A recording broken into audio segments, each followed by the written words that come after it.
Good morning students. आज अपन तीसरी class में है। स्टोइकोमेट्री के बारे में अपन ने पहले 2 लेक्चर्स में समझा है, 2-4 उसके क्वेश्चन करें। आज तीसरा लेक्चर है स्टोइकोमेट्री पे और आज अपन पूरी कोशिश करेंगे कि ये जो स्टोइकोमेट्री है, रस समीकरण नीति है, इसको आज अपन फिनिश कर दें। उसके बाद में क्वेश्चन प्रैक्टिस का काम रहेगा। वो आपको जैसे डीपीपी दे देंगे, क्वेश्चन आपको प्रोवाइड करवा देंगे, तो आप क्वेश्चन सोल्व करते रहिएगा। थ्योरेटिकल या फिर जितना भी समझाने का है इसमें अपन आज कंप्लीट करेंगे स्टोइकोमेट्री को। मैंने कल आपको बताया था कि स्टोइकोमेट्री अपन 4 पार्ट्स में डिवाइड करके पढ़ रहे हैं। फर्स्ट है नॉर्मल केसेस, जिसके बारे में अपन देख चुके हैं। सेकंड प्योरिटी कॉन्सेप्ट, जिसके बारे में अपन ने लास्ट लेक्चर में डिस्कस किया था।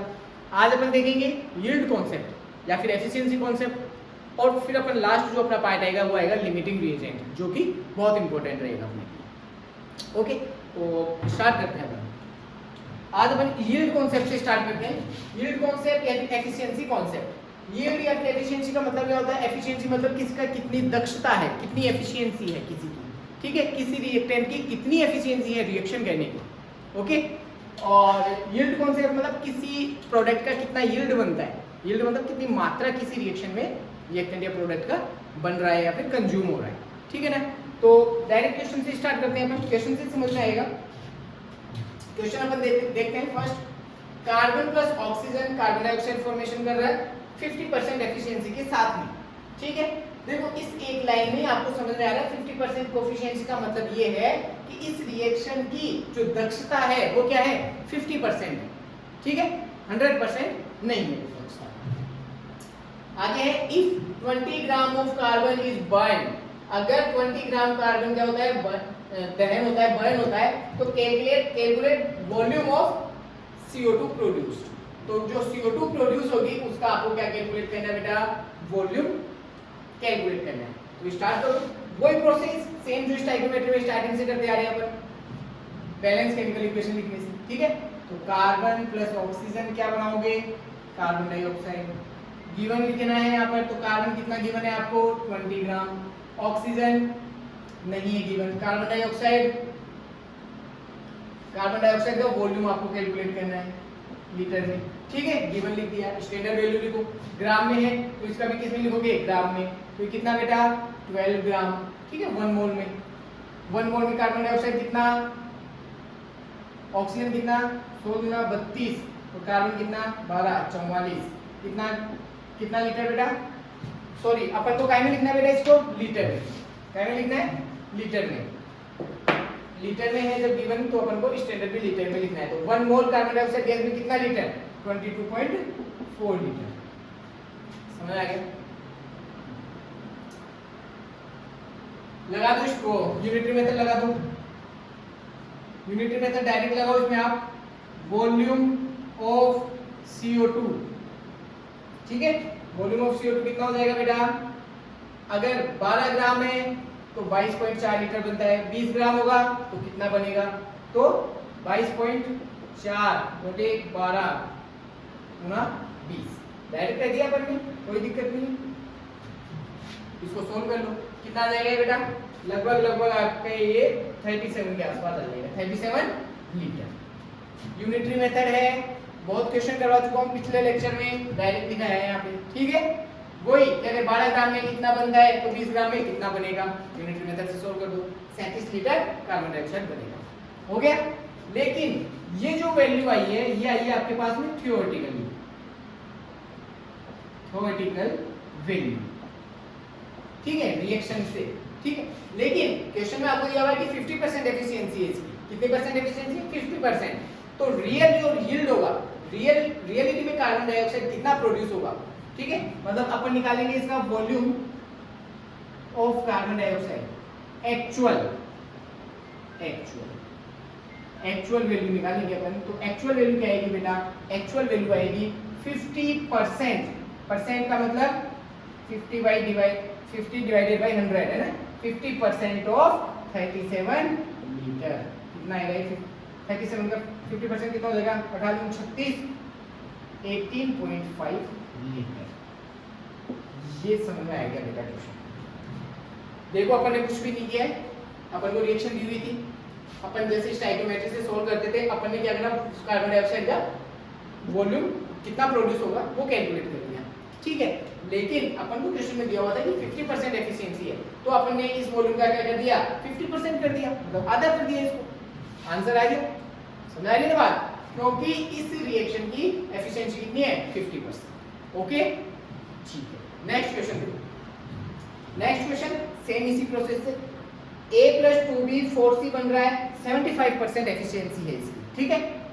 Calculate moles of carbon produce if, sorry carbon is C, moles of C produced if 10 moles of B is react with excess of A। मतलब आपको कार्बन के कितने C के कितने मोल मिलेंगे ये कैलकुलेट करना है। अगर आपके पास में B के कितने मोल है, 10 moles, okay, with excess of A, मतलब A तो एक्सेस में है, A से अपन को कोई प्रॉब्लम नहीं। सोल्व करो, सेम प्रोसेस करो, A + 2B क्या बन रहा है, 4C। स्टैंडर्ड वैल्यू क्या है मोल्स में, 1 मोल, 2 मोल, ये कितना बन रहा है, 4 मोल।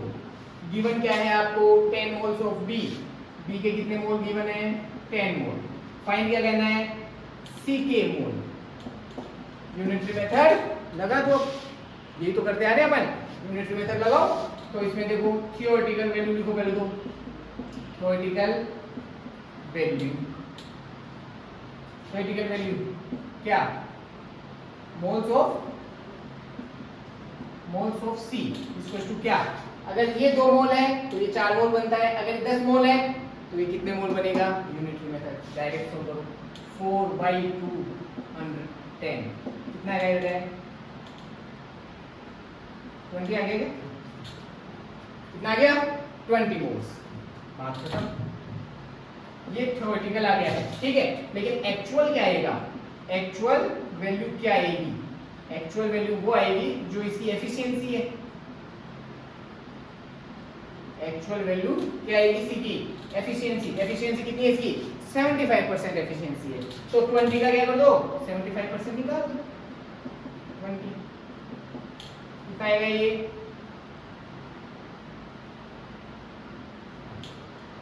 15 आ जाएगा, कितना आएगा, 15 मोल्स बनेंगे एक्चुअली में। क्यों, क्योंकि उसकी एफिशिएंसी 75% है, ठीक है। अगर 100% एफिशिएंसी होती तो कितने बनता, 20 मोल बनता, लेकिन 100% एफिशिएंसी नहीं है, 75% एफिशिएंसी है, तो 15 मोल ही बनेगा वहां पर। समझ आ गया बेटा। ये 2 क्वेश्चन यील्ड कॉन्सेप्ट के ऊपर, एफिशिएंसी कॉन्सेप्ट के ऊपर मैंने देख लिए, इसमें कोई प्रॉब्लम नहीं है। आगे अपन स्टार्ट करेंगे अपना लिमिटिंग रिएजेंट, ठीक है, स्टोइकोमेट्री की last application. Okay Hrithik sir, hello, marker में इंक खत्म हो गई है, इसमें कोई दिक्कत नहीं है बेटा अपन, ठीक है। इसके आगे देखते हैं अपन एक बार।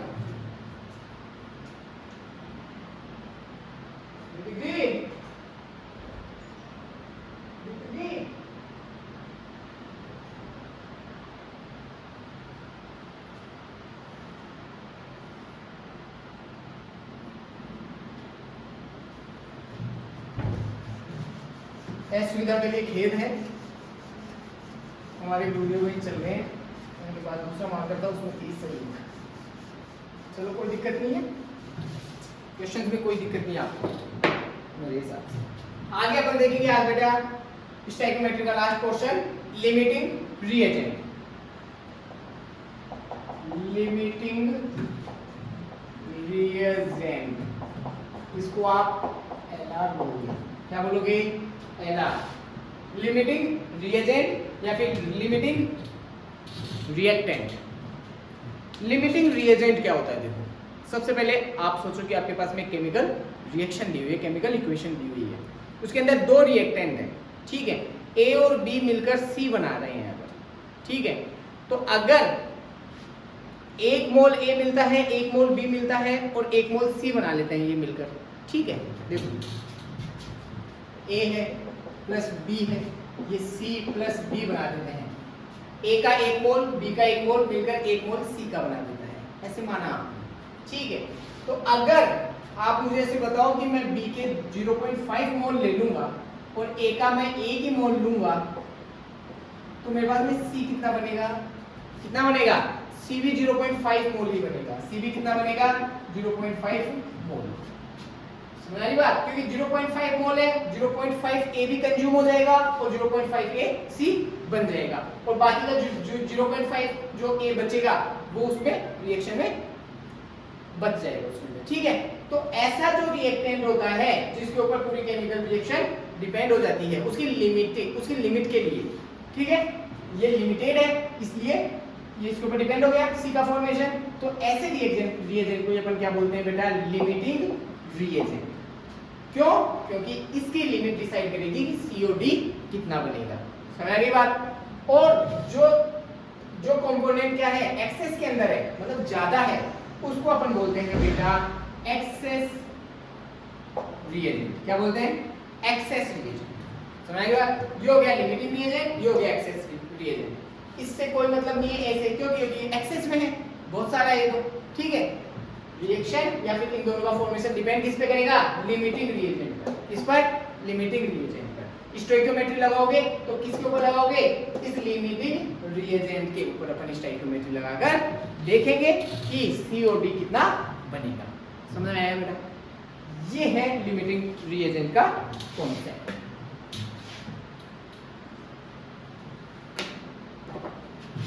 ये है लिमिटिंग रिएजेंट का कॉन्सेप्ट। या फिर आप देखो एक छोटी सी एग्जांपल और देखो, मान लो कि आप किसी कारखाने में बाइक बनाने का काम करते हो। आप क्या बनाते हो बेटा, बाइक, ठीक है।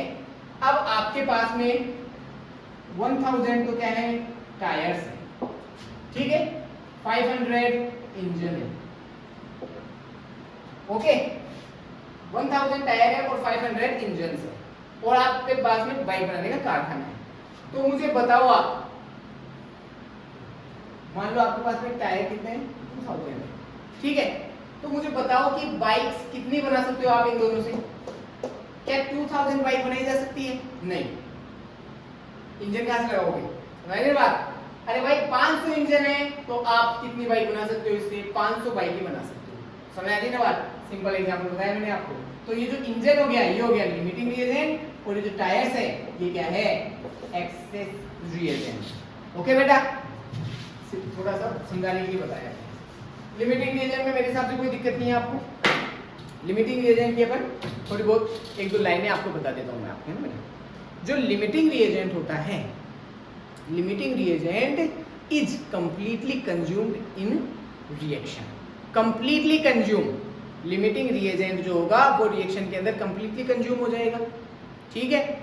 Other component which are still present in chemical reactions are called excess reagent. Excess reagent किसको बोलोगे, जो रिएक्शन के अंदर बच जाएंगे उनको एक्सेस रिएजेंट बोलोगे आप।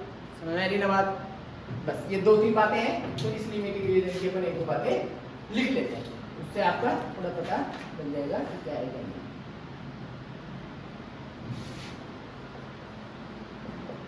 That reagent which finishes during a reaction is called limiting reagent. Second line, this reagent is completely consumed in reaction. Third line लिखो,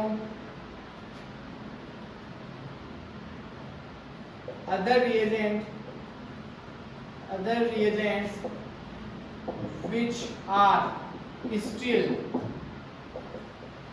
present in the reaction are called excess reagent. Excess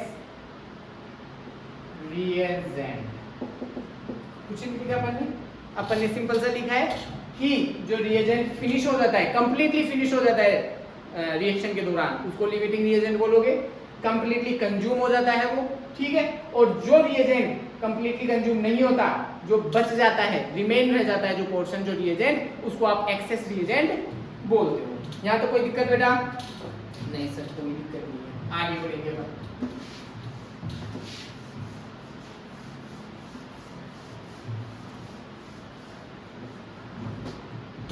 आगे देखते हैं, आगे अपन इसको एक question से solve करते हैं। Direct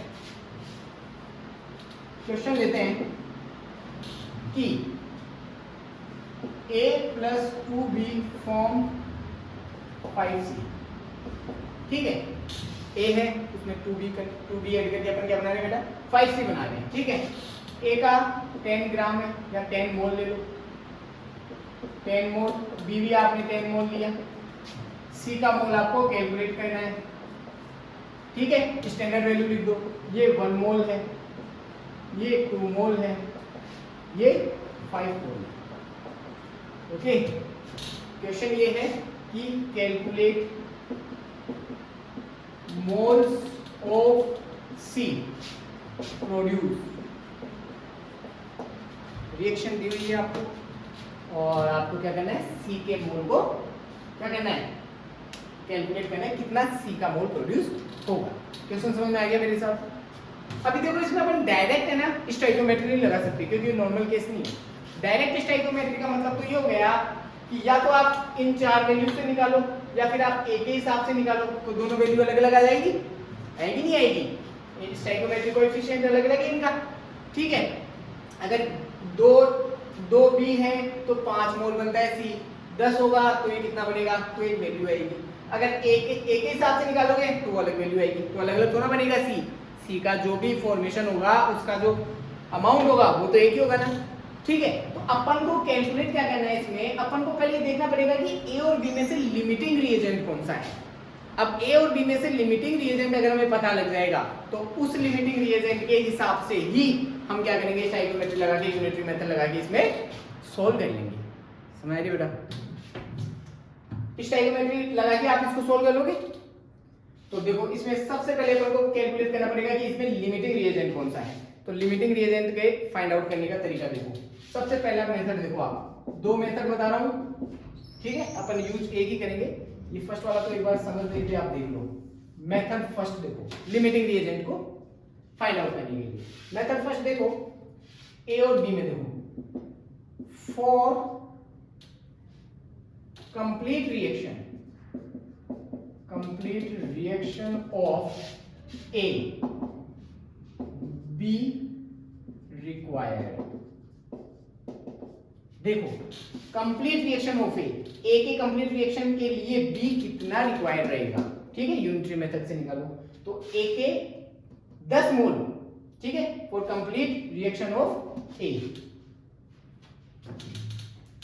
for complete reaction of 10 mole of A, mole of be required.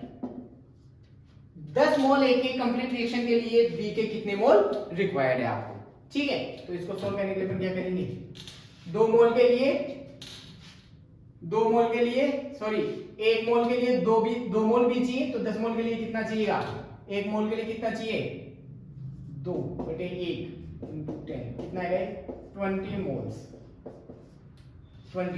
मतलब अगर ए का आपके पास में 10 मोल है, कंप्लीट रिएक्शन करवाना है, तो आपके पास में बी कितना होना चाहिए, 20 मोल्स आपके पास में बी होना चाहिए। लेकिन हमारे पास में है कितना, 10 मोल ही है, तो 20 मोल तो ला ही नहीं सकते अपन, तो ये नॉट पॉसिबल है, नॉट पॉसिबल। सेकंड देखो, for complete reaction of 10 mole B, mole of A required,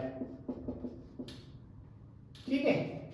10 mole B की रिएक्शन के लिए ए कितना रिक्वायर्ड होगा, 10 मोल बी की रिएक्शन के लिए ए कितना रिक्वायर्ड होगा, यूनिटरी मेथड से सोल्व करो। ए कितना रिक्वायर्ड होगा, 2 के लिए कितना चाहिए 1, 10 के लिए कितना चाहिए, तो करो 2 के लिए कितना चाहिए 1, तो 1/2 इंटू 10 कितना आएगा बेटे, 5 मोल। बी के कितना चाहिए होगा, 5 मोल। और 5 मोल आपके पास में है, 10 मोल है ना, 5 मोल्स हो जाएगा, तो ये पॉसिबल हो जाएगा, बोलोगे नहीं, ये पॉसिबल हो गया। तो इसका मतलब क्या हुआ बेटा, लिमिटिंग रिएजेंट कौन हो गया, लिमिटिंग रिएजेंट हो गया आपका ए। समझ आएगी बात, क्योंकि आपको मोल ऑफ बी रिक्वायर्ड रहेंगे बी 20, जो कि 20 तो पॉसिबल नहीं है, लेकिन ए पॉसिबल हो जाएगा, तो यहाँ पे लिमिटिंग रिएजेंट क्या लिख दोगे आप बेटा, ए। लिमिटिंग रिएजेंट क्या हो जाएगा, यहां तक किसी को कोई दिक्कत बेटा, ये तो हो गया आपका मेथड 1, ठीक है। ये थोड़ा अपन स्किप करेंगे मेथड सेकंड जो आपको बता रहे हैं, अपन हमेशा उसी से लिमिटिंग रिएजेंट को फाइंड करेंगे। सेकंड मेथड जो आपको बता रहा हूं मैं अभी आपको, उसी से अपन क्या करेंगे, लिमिटिंग रिएजेंट निकालेंगे। मेथड सेकंड देखो, मेथड सेकंड जो है ये इंपॉर्टेंट है। मेथड सेकंड ये बोलता है कि लिमिटिंग रिएजेंट जो होता है वो होता है less molar ratio. Less molar ratio ही क्या होता है बेटा, लिमिटिंग रिएजेंट होता है। और लेस मोलर रेशियो निकालने का फॉर्मूला होता है आपका given moles upon stoichiometry coefficient, stoichiometry coefficient. ये इंपॉर्टेंट है, इसको लिख लेना, इसको स्टार मार्क कर लेना। लिमिटिंग रिएजेंट जब भी अपन फाइंड आउट करेंगे तो अपन इसी मेथड से फाइंड आउट करेंगे, ठीक है। Given mole upon stoichiometry coefficient से आप क्या निकालोगे, मोलर रेशियो निकालोगे, और जिसका मोलर रेशियो कम होगा वो ही क्या होगा, आपका लिमिटिंग रिएजेंट होगा। इस वाले क्वेश्चन में देखो आप, इस वाले क्वेश्चन में अपन निकालते हैं कि मोलर रेशियो ऑफ ए कैसे निकालोगे, given mole upon stoichiometric coefficient. तो गिवन मोल कितना है 10 और स्टोइकियोमेट्रिक कोएफिशिएंट कितना है ए का 1, तो ये कितना आ गया बेटा 10। अभी मोलर रेशियो ऑफ बी, इसको कैलकुलेट करने के लिए आप क्या करोगे, गिवन मोल 10 और स्टोइकियोमेट्रिक कोएफिशिएंट 2, तो ये कितना आ गया 5, ठीक है।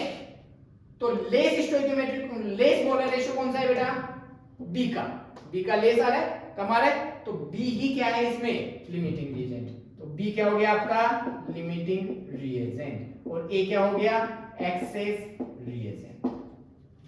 यहां तक किसको कोई दिक्कत है ना। अपन ने क्या निकाल लिया बेटा, लिमिटिंग रिएजेंट निकाल लिया, और लिमिटिंग रिएजेंट कौन है यहाँ पर, बी जो है वो लिमिटिंग रिएजेंट रहेगा आपका यहाँ पे। इसको आगे शो करते हैं।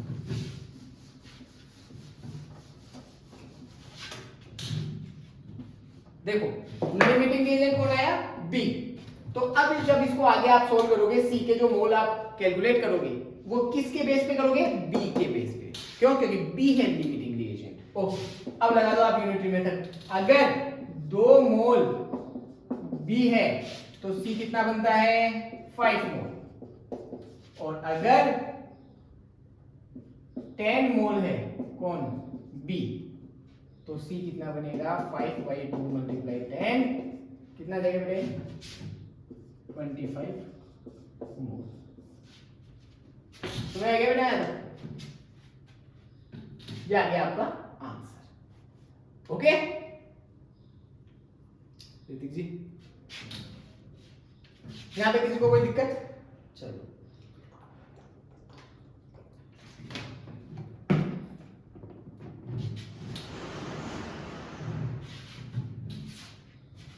ये मेथड याद रखना है, लेस मोलर रेशियो ही एलआर होता है, ठीक है। और मोलर रेशियो निकालोगे गिवन मोलर पर स्टोइकियोमेट्रिक कोएफिशिएंट से। ये आपको मैंने एग्जांपल बता दिया है, ठीक है। अब अपन इसके एक दो क्वेश्चन करते हैं और फिर लिमिटिंग रिएजेंट फिनिश। फिर आगे जो क्वेश्चन प्रैक्टिस की बात रहेगी वो तो आप लोग अपने डीपीपी से क्वेश्चन सॉल्व करते थे ना, वो अपने बेस पे देना, ठीक है बेटा। क्वेश्चन देखो, नेक्स्ट क्वेश्चन है, if 0.5 mole barium chloride and sodium phosphate of barium chloride and 0.2 mole of sodium phosphate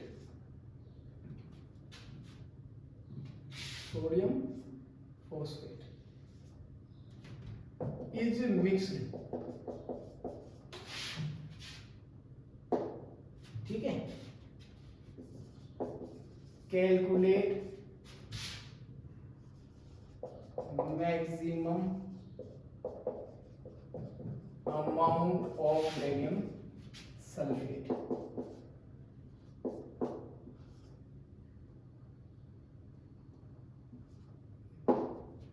question क्या है बेटा? क्वेश्चन है आपके पास में,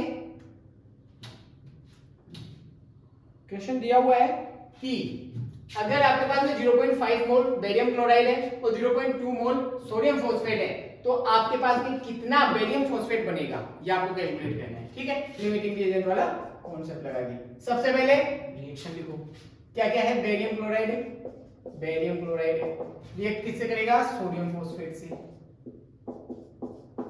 बनेगा क्या? बेरियम फॉस्फेट प्लस, देखो बेरियम फॉस्फेट बन गया तो बचा क्या? NaCl। अब इसको क्या कर दो? बैलेंस कर दो। बैलेंस तो करना ही है, ठीक है ना?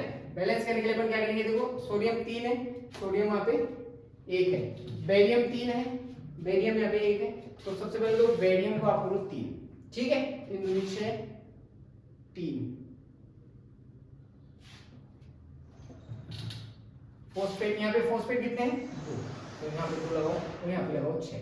अब इस रिएक्शन को देखो आप, अभी बैलेंस केमिकल इक्वेशन हो गई, बैलेंस कर दिया आपने इसको, ठीक है ना? देख लेना आप ये बैलेंस। अब अपन इसमें लगाएंगे गिवन अमाउंट। तो गिवन अमाउंट क्या है? 0.5 मोल ऑफ BaCl2, 0.5 मोल, इसका 0.2 मोल, ठीक है? इसका आपको क्या कैलकुलेट करना है? मोल। ओके, अब लिखो स्टैंडर्ड वैल्यू, ये कितना है? 3 मोल, ये है 2 मोल, ये है 1 मोल। वही बात। अब आपको इन दोनों में से क्या फाइंड आउट करना पड़ेगा? लिमिटिंग रिएजेंट कौन सा है? बेरियम क्लोराइड या फिर सोडियम फॉस्फेट है? लिमिटिंग रिएजेंट आपको देखना पड़ेगा।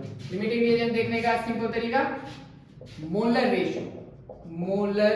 Ratio of barium chloride.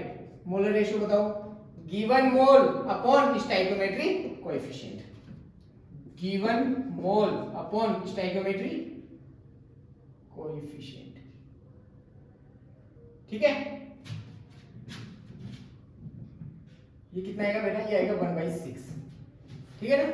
फिर आप निकालोगे कि molar ratio of sodium phosphate given 0.2 upon stoichiometric coefficient 2, कितना आएगा? 1/10। अभी बताओ 1/6 कम है या 1/10? कम कौन सा है इसके अंदर? लेस वैल्यू कौन सी है इसके अंदर? लेस वैल्यू कौन है इसमें? 1/10। कौन है बेटा? 1/10, ठीक है? तो 1/10 लेस वैल्यू है, तो इसको आप लिखोगे क्या? लिमिटिंग रिएजेंट, और ये क्या हो जाएगा आपका? Access reagent. लिमिटिंग रिएजेंट कौन है? सोडियम फॉस्फेट है। यहां तक कोई दिक्कत नहीं है सर। अब आपने लिमिटिंग रिएजेंट निकाली, तो इसके बेस के ऊपर यूनिटरी मेथड लगा के आप इसके मोल क्या कर लोगे? फाइंड आउट कर लोगे, ठीक है? लगाओ यूनिटरी मेथड। अगर ये 2 मोल है तो वो बनता है 1, ठीक है? तो आप डायरेक्ट निकाल दो उसको, मोल of barium phosphate, mole of barium phosphate. Unitary method direct लिख रहा हूं मैं, 2 है तो वो बनता है 1, तो 1/2 मल्टीप्लाई कर दोगे इसको 0.2 से, क्या आएगा बेटे? ये आएगा आपका 0.1 मोल। 0.1 मोल क्या आ जाएगा आपका? आंसर आ जाएगा बेटा। समझ आ गई बात? इसमें कुछ, इसको एक बार वापस देख लेना आप, किसी कोई दिक्कत हो तो, जैसे इजी है, समझ आएगा।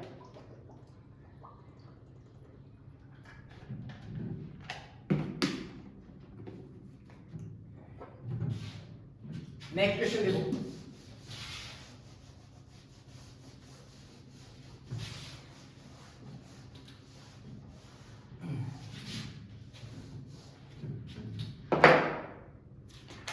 नेक्स्ट क्वेश्चन है barium sulphate,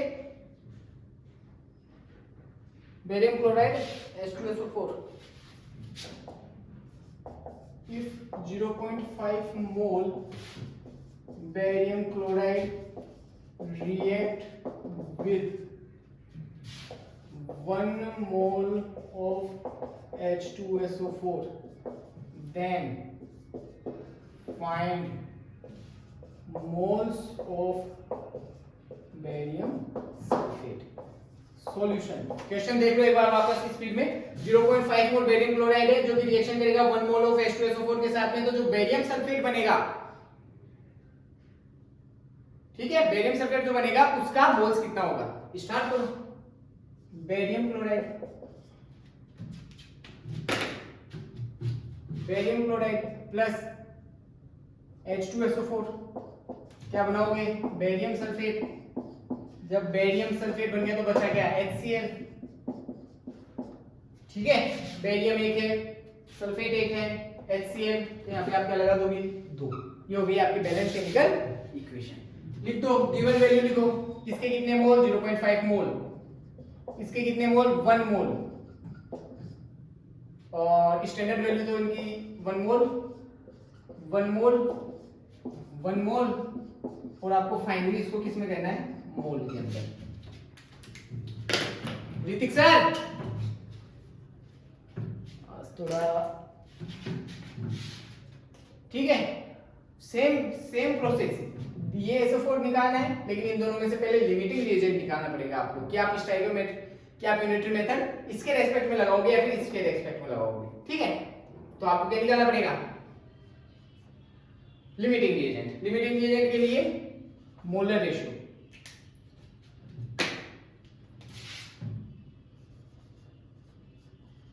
molar ratio of, पहले निकालो बेरियम क्लोराइड का, बेरियम क्लोराइड का मोलर रेशियो निकालो, given mole upon stoichiometric coefficient, तो ये आ जाएगा 0.5 अपॉन 1, मतलब 0.5।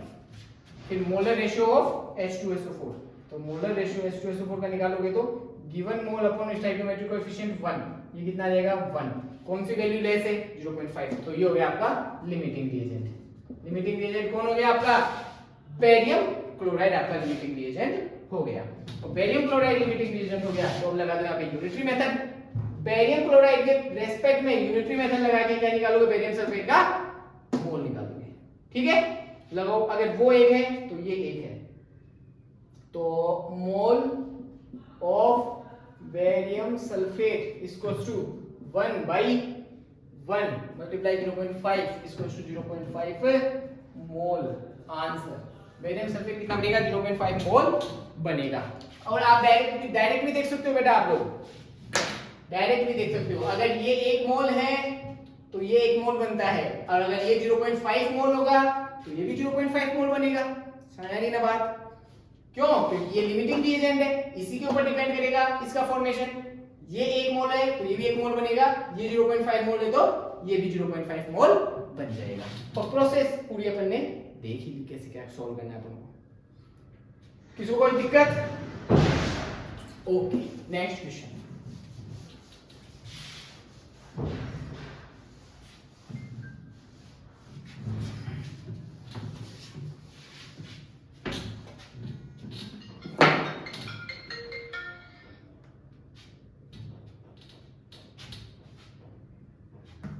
नेक्स्ट क्वेश्चन देखो,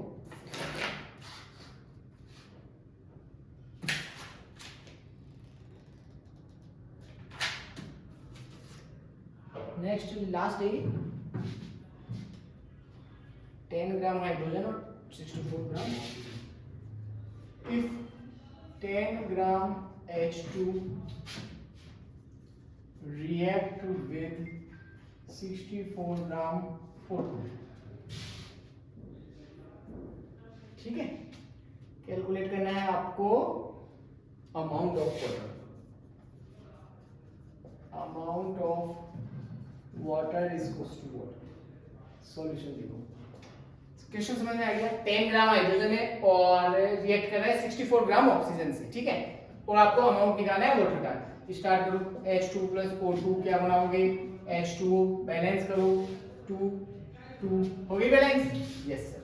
बैलेंस कर रहे, गिवन लिखो, गिवन ये है आपके पास में 10 ग्राम, ये आपके पास में 64 ग्राम, इसका आपको ग्राम में अमाउंट निकालना है। स्टैंडर्ड वैल्यू 2 मोल, 1 मोल और 2 मोल, कोई दिक्कत नहीं है। लिमिटिंग रिएजेंट फाइंड आउट करना पड़ेगा इन दोनों के अंदर से, ठीक है। लिमिटिंग रिएजेंट निकालने के लिए अपन क्या करेंगे,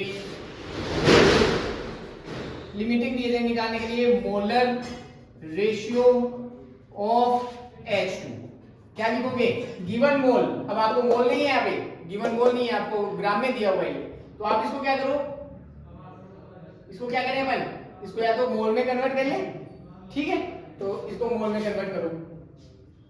तो मोल निकालने के लिए क्या बोलते हो? Given mass upon molecular mass. तो गिवन मास 10 है, मोलिकुलर मास कितना है? 2 है, ठीक है, तो 10/2 कितना आएगा? ये 5 मोल। इसका भी निकालो, given mass upon molecular mass 132 32, ये कितना आएगा? 2 मोल। अरे हाँ या ना? यस सर, ओके, निकाल लिया। तो H2 का आपको मोलर रेशियो निकालना है, तो गिवन मोल कितना? 5 अपॉन स्टोइकियोमेट्रिक कोएफिशिएंट 2 कितना आया? ये 2.5। मोलर रेशियो ऑफ ऑक्सीजन का निकालने के लिए गिवन मोल 2 और स्टोइकियोमेट्रिक कोएफिशिएंट 1 कितना आया? 2। इन दोनों में से लेस वैल्यू कौन सी है? 2 है, तो फिर ये जो ऑक्सीजन है ये हो गया आपका लिमिटिंग रिएजेंट। लिमिटिंग रिएजेंट कौन हो गया? ऑक्सीजन। लिमिटिंग रिएजेंट ऑक्सीजन हो गया, तो इस ऑक्सीजन के रेस्पेक्ट में आप क्या लगाओगे? स्टोइकियोमेट्रिक यूनिटरी मेथड, और यूनिटरी मेथड निकाल के आप किसका अमाउंट निकाल लोगे? H2O का, ठीक है, लगाओ।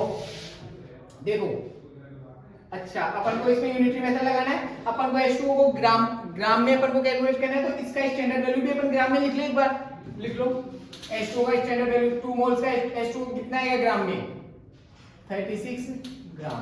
एक H2O का हटाना होता है तो 2 का 36 हो जाएगा, ठीक है। और ऑक्सीजन की बात करोगे तो ऑक्सीजन का भी आप ग्राम में लिख लो। 1 मोल में कितने ग्राम ऑक्सीजन? 32 ग्राम। 32 ग्राम। यहाँ पे किसी को कोई दिक्कत नहीं? चलो यूनिटरी मेथड लगाओ। अगर 32 ग्राम ऑक्सीजन है,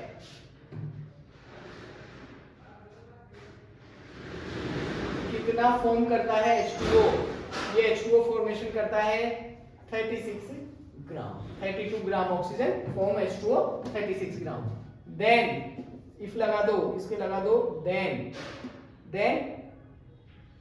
64 gram O2 form H2O equals to 36 upon 32 multiply 64, क्या आएगा बेटा? ये 72 ग्राम। ये आ गया आपका आंसर, ये आ गया आपका आंसर। कहाँ चल गए थे आप? इनकी नीति इसमें इस कलर से पढ़ाना पड़ेगा। हो रहा है विजिबल, हैं? विजिबल कम हो रहा है, थोड़ा कम हो रहा है, हल्का दिख रहा है थोड़ा। वो ब्लैक वाले में खत्म हो गई, तो ब्लैक लाके रुक गया। अब तो ये हो गया, अब तो मैं फिनिश ही कर रहा हूँ उसको। चलो पसीने भी खूब, ठीक है बेटा। तो देखो, क्वेश्चन समझ में आ गया? क्वेश्चन आपको समझ में आ गया था? अपन को सबसे पहले क्या निकालना था? लिमिटिंग रिएजेंट निकालना था। लिमिटिंग रिएजेंट निकालने के लिए अपन ने क्या किया? मोलर रेशियो निकाला। मोलर रेशियो जिसका कम आता है वही क्या होता है? लिमिटिंग रिएजेंट होता है। और लिमिटिंग रिएजेंट जब पता हो गया तो लिमिटिंग रिएजेंट के रेस्पेक्ट में ही आप क्या लगाओगे? यूनिटरी मेथड लगा के क्या कैलकुलेट कर लोगे?